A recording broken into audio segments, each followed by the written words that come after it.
तुमको तो फाइट करना चाहिए, अपना वकील बुलाना चाहिए। भाई हाँ, वो गलत तो हो रहा है। होगा, वो तो आपको वही होगा, सीनियर का यही बदली होता है और क्या होगा। बदली से थोड़ी होता है तो यार। वही बात है, गलत तो किए ही ना, गलत तो सब बोले कि गलत अब हम किए। कैसे करें? ये छोटी चीज में क्या भाई इतना बड़ा 30-60 लोग को करना चाहिए।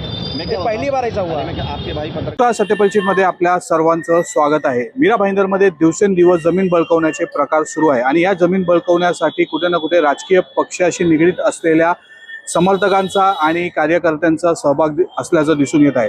काल काशीमीरा पोलीस स्टेशनपासून जवळच असलेल्या एका जागेवर काही 28 ते 30 जणांनी ताबा घेण्याचा प्रयत्न केला आणि यामध्ये प्रामुख्याने नीरज वोरा म्हणून एक बिल्डर होते आणि त्यांच्यासोबत जे होते शिवासिंग म्हणून, हे शिवासिंग तेच आहे जे शिवसेनेच्या इकडचे शिवसेनेचे जे विधानसभा प्रमुख आहेत विक्रम प्रताप सिंग यांचे ते लहान भाऊ आहेत।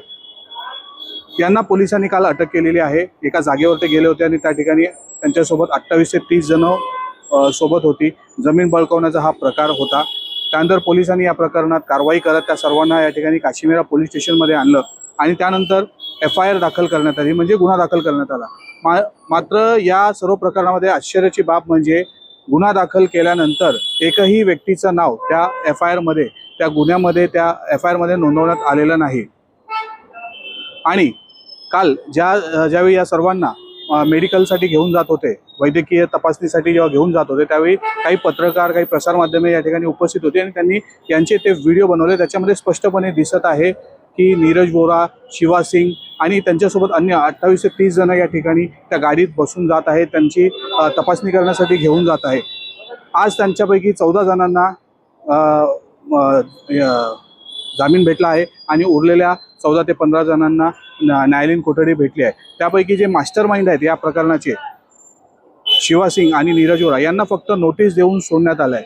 मिळालेल्या सूत्राच्या माहितीनुसार अजून एक बाब समोर आली आहे, ती म्हणजे ही जी गाडी आहे, ज्यावेळी गुन्हा घडला, ज्यावेळी ते जागेवर गेले त्या ठिकाणी ही गाडी होती आणि ही गाडी दुसऱ्याच्या नावावर आहे आणि ही गाडी शिवासिंग वापरत होता आणि याच गाडीमध्ये एक बंदूक देखील सापडली आहे ज्याचा परवाना त्या शिवासिंगकडे नव्हता। त्यामुळे या सर्व प्रकरणाची कुठे ना कुठे चौकशी होणं गरजेचं आहे, कारण की 28 ते 30 जणांना पोलिसांनी पकडून त्यांना जर जामीन भेटत असेल तर FIR मध्ये त्यांचं नाव का नोंदवण्यात येत नाही, हा सर्वात मोठा प्रश्न आहे। कुठे ना कुठे राजकीय पक्षाचा फायदा घेत आणि आपल्या भावाचा राजकीय पक्षामध्ये जे काही वरदहस्त आहे त्याचा फायदा घेऊनच जमीन बळकावण्याचा प्रकार हा शिवासिंगने केलेल्याचं दिसून येत आहे या सर्व प्रकरणामध्ये। आता वरिष्ठ पोलिसांनी या सर्व प्रकरणाची तपासणी करून याच्यामध्ये जे काही सत्य आहे ते सत्य जनतेसमोर आणावं। काशीमीरा पोलीस स्टेशन हद्दीमध्ये मेरा गाव या ठिकाणी सर्वे नंबर जो 72 आहे, 72 सर्वे नंबरमध्ये आज 30 ते 35 लोकांनी त्या ठिकाणी एका जागेवरती घुसून त्या जागेचा ताबा घेण्याचा प्रयत्न करत होते। त्यावेळेला त्या अधिकाऱ्यांनी जे जमिनीचे सुरक्षा रक्षक आणि मालक होते त्यांनी पोलीस यंत्रणेला कळवलं। त्यानंतर पोलीस यंत्रणा तात्काळ त्या ठिकाणी गेले आणि त्या ठिकाणाहून 32 लोकांना ताब्यात घेतले आणि पोलीस स्टेशन लेवल त्यांनी त्यांच्यावरती गुन्हा दाखल केलेला आहे आणि पुढील जो गुन्ह्याचा तपास आहे तो चालू आहे।